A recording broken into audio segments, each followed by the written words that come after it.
So in this lesson, we're going to focus on the different types of isomers that can exist, what they are, and how you can identify them. So if you remember from previous years, isomers are molecules, they contain the same number and types of atoms. So basically, if you'll get the molecular formula of isomers, it's identical. What's different about it is how they are arranged in space. And because they have different arrangements, whether structurally or isometrically, their physical and chemical properties can differ quite substantially, even if they have the same number and types of atoms. So we've got two classifications of isomers. We've got structural. So they're made up of the same atoms, but they are arranged together differently. We've got three types of structural isomers. There's chain, positional, and functional. And the second group of isomers is our stereoisomers. So they're connected in the same order, but they have different orientations in space. So they are actually different only from the three-dimensional perspective. And I'll explain to you what I mean a little later. So once again, isomers can be split into two groups. Structural, there are three types of structural isomers and two types of stereoisomers.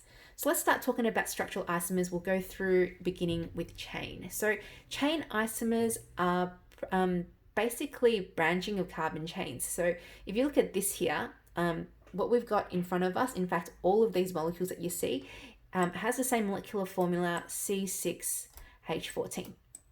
Okay, they're all alkanes of some sort. Judging by, you can tell by it's CnH2n plus 2. So they're all alkanes, but as you can see, structurally they're quite different.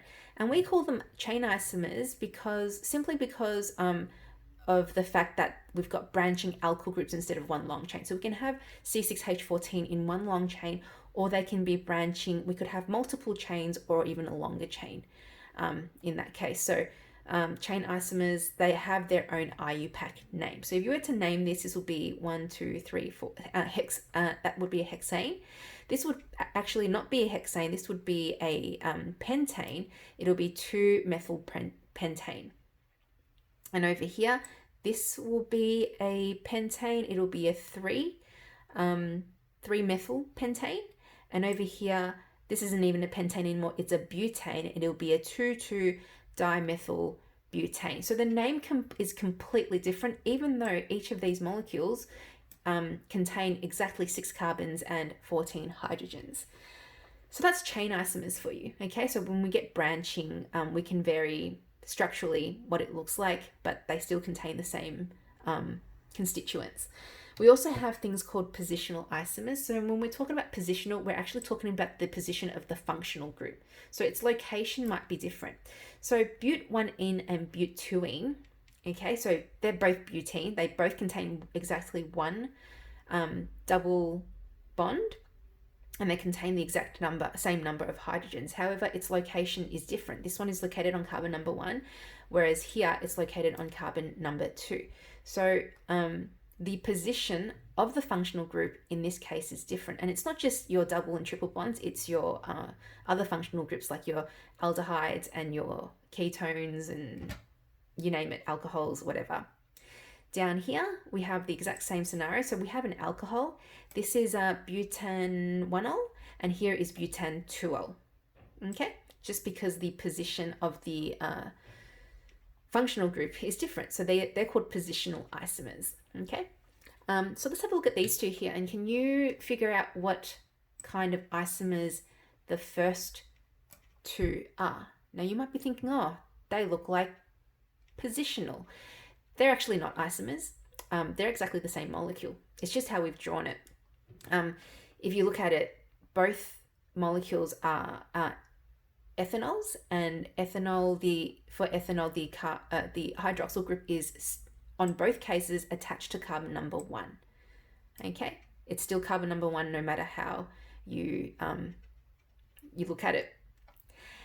Down here, is that an isomer? Yes, it is. What kind of isomer is it? Well, let's have a look. We've got the hydroxyl group here hanging off. We can say that this is the first carbon, and here this is hanging off the second carbon. We also have a methyl group, an alkyl group, the side chain from the second carbon. So the only difference between the two is the location of the hydroxyl group, and that makes it a positional isomer. Okay, so we've got chain, we've got positional, and now we have functional isomers. So they contain different functional groups altogether. So the molecular formula, once again, is still the same atoms, the same number of atoms, but the actual functional group is different. So have a look over here. This is C3. I guess we can write it as C3H6. Is it 246? Yep. H6O. And that's C3H6O. However, the functional group that we get here is an aldehyde, whereas here we get a ketone. So even though they contain the same number and same types of atoms, they both are completely in different homologous series. So one's an aldehyde and the other's a ketone. Okay, you can see it down here as well. We've got propanoic acid. So once again, we've got C3, and then how many H's do we have? We have H6, and then we have O2, basically, if we condense it all up. And both propanoic acid and methyl ethanoate has the exact same molecular formula, but the arrangement being different gives it a different functional group. So this functional group is carboxylic acid, whereas this functional group here is your ester. So one's an ester and one's a carboxylic acid. So functionally they're different, even though they contain the same molecules. So I'll just run that over again. So positional chain isomers, it's the branching, the location of the branches that makes it all different. With position, we're talking about functional groups that exist in different places along the molecule. So it's still, no matter what, it's still an alkene. No matter what, this is still an alcohol, but the location of the functional group is in a different place. Whereas for functional isomers, it's a completely different functional group altogether, even though they're made up of the same number and types of atoms. Now it gets to a different classification of isomers. They're our stereoisomers, and there's two types. There's geometric and optical. So the molecular formula and the sequence, so I'm talking about how they're arranged or how they're attached to each other, is exactly the same, but their arrangement in space is what makes them different. Let's talk about optical isomers first. Another word for optical isomers is this word up here, enantiomers. So optical isomers are chiral. What do we mean by chiral? Is that they can't be superimposed on top of each other. So let's have a look at this seashell at the moment. They're mirror images, you could probably agree. And you think that, oh, they're pretty much identical. However, there's no way you could ever turn or rotate or turn or do anything to this to make it exactly the same as what you see over here. Same with your left and right hand, left and right feet, and your left and right shoes. You can't put your left shoe on your right foot because of this same reason. They're mirror images, however, you can't superimpose them. So I can't pick up this shoe and make them match. So if I had two left hands, is this left? Okay, maybe that's right. Okay, if I had two right hands, so this is a thumb, okay, and 4 fingers, and that's my pinky. If I have two right hands, so right hand and right hand, I can superimpose them. I can pick this right hand up and put it on top of this right hand, okay? But if I had a left hand, oh gosh, how do I draw a left hand? So pinky, 3 others, and this is the thumb. I can't pick this up and put it over the right hand and expect it to have a match, okay? So that's what we mean by that you can't superimpose them. And you might argue with me, well, I can put my hands together and they match. But the thing is, when you put your hands together, okay, like when you high five someone, or if you high five yourself, or if you're in a prayer, put your hands in prayer, they're facing, you're not, even though they seem to match, but they're actually mirror images. You can't actually put one on top of the other. So if you make your hands match, actually I'll show it to you here. Can you see my hand? So you got a hand, you got another hand. You think that, oh yeah, we put it on top of each other, that's superimposable. That's actually not true, because this is the back of my hand, this is the front, this is my palm. So if I was be able to superimpose them, I should be able to put the back of my hand on top of each other and it will be an exact match. Or I can put my palms on top of each other and it will be exact match. but it's not. So that is what makes it an optical isomer. So pretty much they're mirror images of each other, and we said that they're chiral, and they contain no planes of symmetry, which means that no matter how we divide it or put a line through it, they won't be mirror images of itself. So if I put a line through this shoe like that, the left and the right side of this one shoe will not be identical. There will be no plane of symmetry at all. And think about the hand thing. You know, there's no way you can cut your hand to make them mirror images on either side. Does that make sense? Yep. Okay. So if you look at it from the perspective of a molecule, okay, have a look at this. Now here we have an optical isomer. And how do we know? One of the giveaways of an optical isomer is this is a central carbon, okay? We actually call this carbon a chiral carbon, but I'll talk about that in a minute. This central carbon is attached to 4 different things. So it's attached to a green, a red, a yellow, and a purple, okay? Now, this is another exactly the same. Would you agree that this carbon is still attached to a green, a red, a yellow, and a purple? When it's the way it's arranged, it's nothing different to B is no different to A in terms of how it's attached to each other.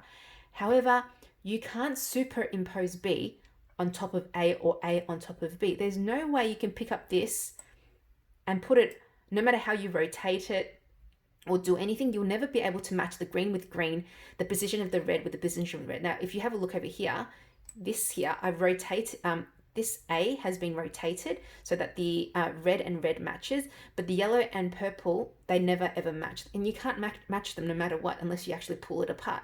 So they're optical isomers. So the arrangement or the attachment is the same. However, optically, it's completely different.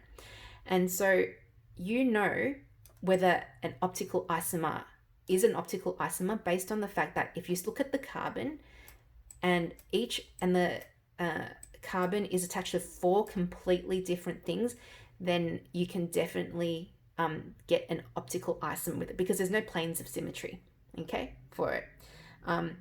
As I said, if you have identified it as optical isomers, this carbon in the center is called a chiral carbon. This is a chiral molecule.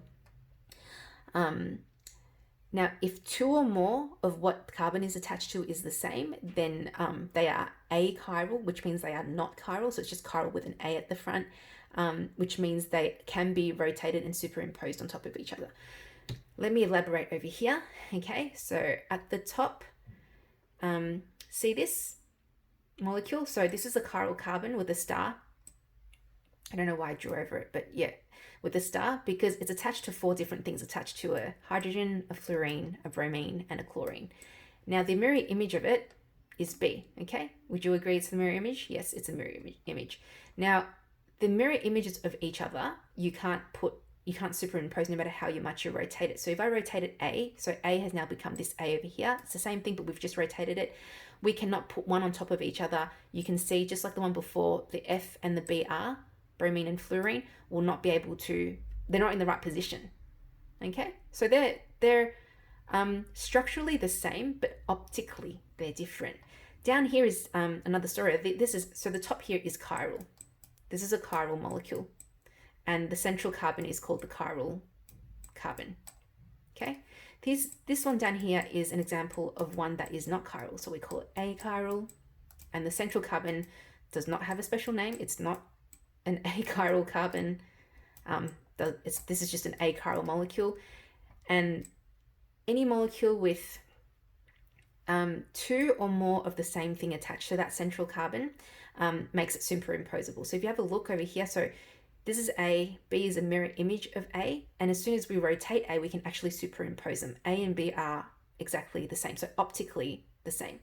So if you want to identify chiral molecules, just make sure that everything, the 4 things that the carbon is attached to are all different. So once again, chiral molecules cannot be superimposed on their mirror images. Okay?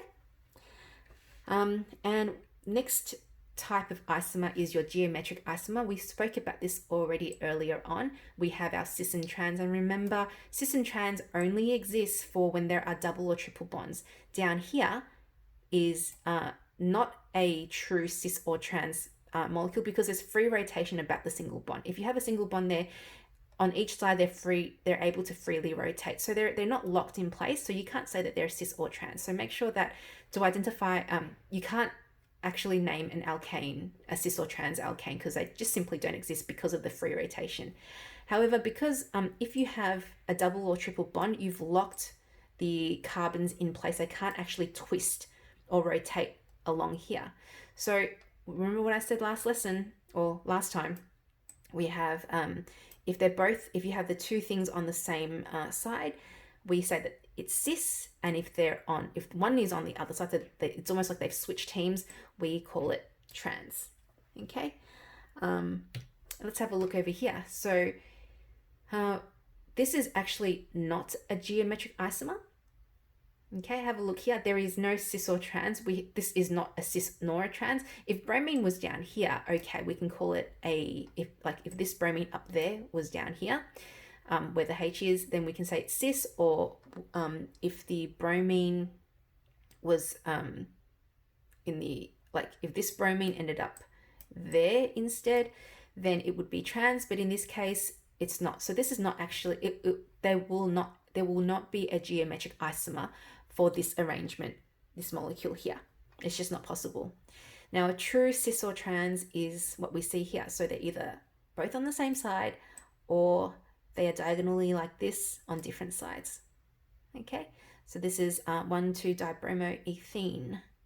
Okay, now attachment is the same. I want to get this through your head.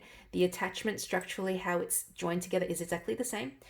The name doesn't change. However, this would be a cis 1,2-dibromoethane, and that would be a trans 1,2-dibromoethane. Okay. Well, so it's got nothing to do with the structural arrangement. It's got everything to do with its three-dimensional, how you look at it. Okay. Down here, once again, same thing. Okay. And I hope that was helpful.